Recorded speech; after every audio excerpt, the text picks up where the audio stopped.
Zamimou Hahamadi, bonjour.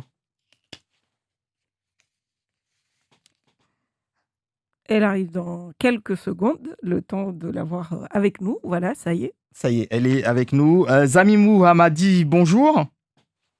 Oui, bonjour Henri, bonjour à toute la population de Mayotte, plus particulièrement celle de la commune de Bandeli. Avec vos 32,3% des suffrages au premier tour, vous êtes quand même assez loin des 43,2% du maire sortant. Par ailleurs, vous n'avez pas fait d'alliance au second tour. Comment est-ce que vous comptez gagner des voix pour être élu maire de Bandélé? Je tiens tout d'abord à remercier sincèrement mon équipe et moi, tous les électeurs de la commune de Bandélé, qui nous ont accordé leur soutien et leur confiance au premier tour des élections du 15 mars dernier. Nous avons eu le soutien naturel de nos amis les Unions républicaines, que c'est une alliance naturelle, parce que ce sont des gens de la droite, donc ils se sont ralliés naturellement avec nous. Alors, il n'y a pas eu d'alliance officielle, néanmoins, puisque votre liste reste la même, si je ne m'abuse. La liste reste la même, mais nous avons Mhm. leur soutien. Ils nous soutiennent, ils participent, on défend les mêmes idées, nous avons les mêmes valeurs. D'ailleurs, nos programmes, si vous décortiquez les deux programmes, vous remarquerez que nous avons un programme assez similaire. Donc, étant de la même famille politique, défendant les mêmes valeurs, c'est tout à fait naturel que nous nous retrouvions pour pouvoir développer notre commune et répondre aux préoccupations de la population de la commune de Bandeli. Alors, on y reviendra tout à l'heure, mais en quoi le mandat du maire sortant et votre adversaire au second tour ne vous a pas convaincu, d'où votre candidature? Le bilan a surtout été rejeté par la population qui l'a rejeté à plus de 56%. Si vous regardez le score de nos amis Union républicaine cumulé avec le mien, nous constatons que plus de 56% ont rejeté le bilan actuel du maire sortant. Et cette population de Bandélé demande donc une alternative parce que cette population ne se sent pas écoutée, cette population ne se sent pas prise en considération. On est en train de colmater les brèches, finir des projets qui ont déjà commencé sous la mandature de Msamadi. Tout à l'heure, j'ai entendu le maire citer la médiathèque, une médiathèque qui a commencé en 2008. J'ai la délibération avec moi à mes yeux, avec un plan de financement qui a été décidé en 2008. Il a cité la hiérarchie de Msamoudou, des études qui ont été décidées en 2008 et que même les travaux de la première tranche. Donc, quand on se contente de colmater des brèches et qu'on se vante des mérites, donc la population ne peut que rejeter un tel bilan. Siti Daroussi a une Alors, question pour vous, vous. vous dites que les personnes qui ont voté pour l'ancien maire, M. Ngabou, ont rejeté entre autres le bilan du maire actuel, mais est-ce que ces personnes-là n'ont pas non plus voté pour vous? Comment vous allez faire pour les faire rallier à votre projet? Je suis en train de vous dire que plus de 55% de la population de la commune de Bandélé a rejeté le bilan de l'actuel maire. Oui, Parce que quand on vous a compris regardez, que vous avez dit que oui, ces gens-là ont rejeté ce bilan-là, mais moi je vous demande comment vous allez faire pour que ces personnes qui au premier tour n'ont pas non plus voté pour vous, comment au second tour vous allez les convaincre pour qu'ils votent pour vous? tout à l'heure, je vous ai dit, j'ai répondu tout à l'heure à André que nous bénéficions d'une alliance naturelle de nos amis Union républicaine. M. Ngabou, qui est de droite comme moi, d'ailleurs j'ai fait partie de sa liste municipale en 2014, donc l'alliance s'est fait naturellement.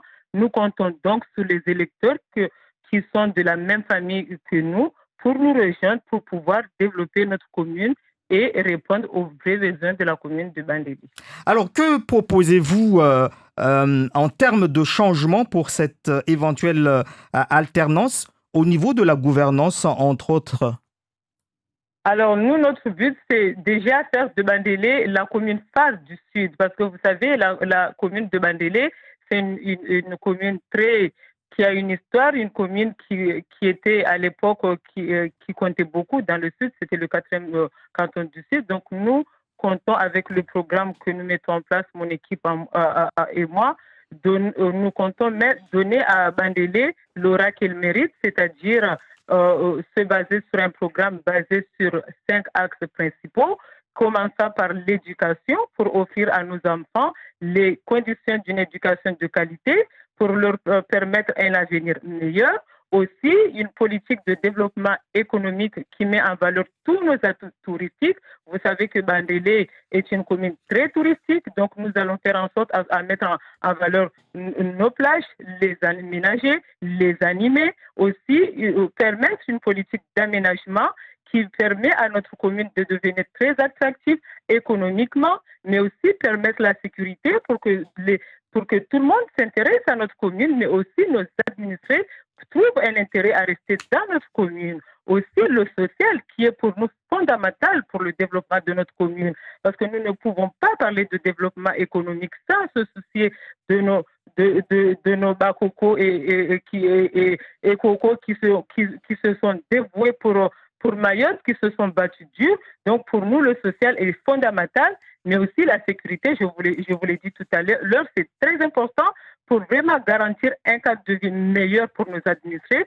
mais aussi vraiment permettre une meilleure attractivité de notre commune.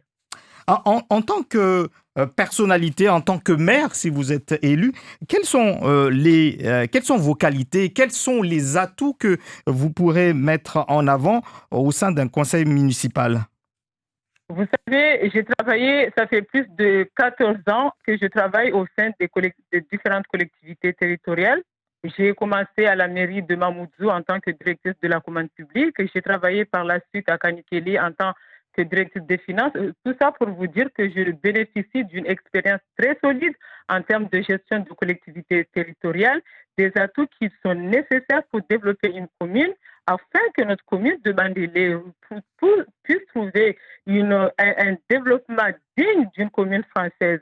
Vous savez qu'aujourd'hui, Mayotte étant l'avant-région européenne, on se retrouve selon les données Eurostat à l'avant-dernière place. Nous pensons être en mesure de disposer nous pensons être en mesure de développer notre commune pour que notre commune puisse ressembler à une vraie commune française européenne. Alors donc, vous parlez de développement de cette commune, de prioriser le social, l'économie, etc. Vous n'avez pas réellement expliqué comment vous allez mettre toute cette politique en place. Si on parle par exemple de la jeunesse, on sait qu'il y a des entreprises, alors 690 entreprises actuellement sur le territoire de Bandélé, contre 479 6 ans auparavant. C'est qu'il y a eu installation d'entreprises, mais comment faire? Comment vous allez faire, vous, si vous êtes élu, pour qu'il y ait encore plus d'entreprises qui s'installent et surtout pour que le nombre de demandeurs d'emploi baisse, puisque ce nombre de demandeurs d'emploi est encore élevé à Bandélé? Oui, vous avez touché un point très important pour nous. Vous savez, nous, parmi nos premières mesures, nous allons commencer par soutenir nos entreprises locales qui se retrouvent aujourd'hui fragilisées par rapport à la crise sanitaire.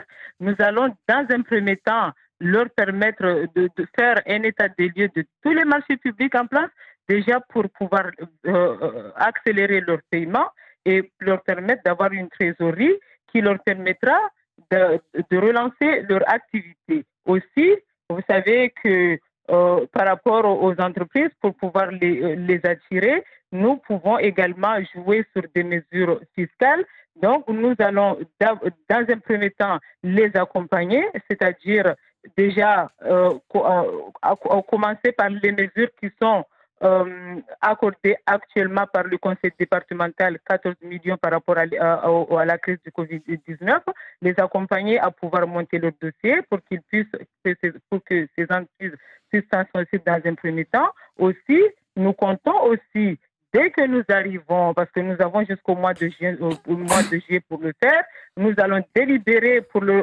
supprimer partiellement la contribution foncière des entreprises pour leur permettre de pouvoir relancer leur activité, avoir une bouffée d'oxygène aussi à travers les entreprises. Une fois qu'on aura aidé les entreprises, qu'on aura pu les aider à relancer leur activité, nous pouvons attribuer des marchés publics et dans ces marchés publics, nous allons insérer des clauses sociales.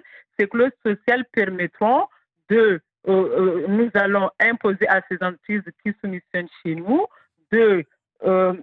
d'embaucher des demandeurs d'emploi de la commune de Bandélé qui sont éloignés de l'emploi pour pouvoir obtenir un premier emploi. Comme Merci. ça sera une des premières mesures qui nous permettra de résolver le chômage dans notre commune. Merci beaucoup à vous d'avoir été l'invité de Zakeli. On vous retrouve pour la version mahoraise à 12h20.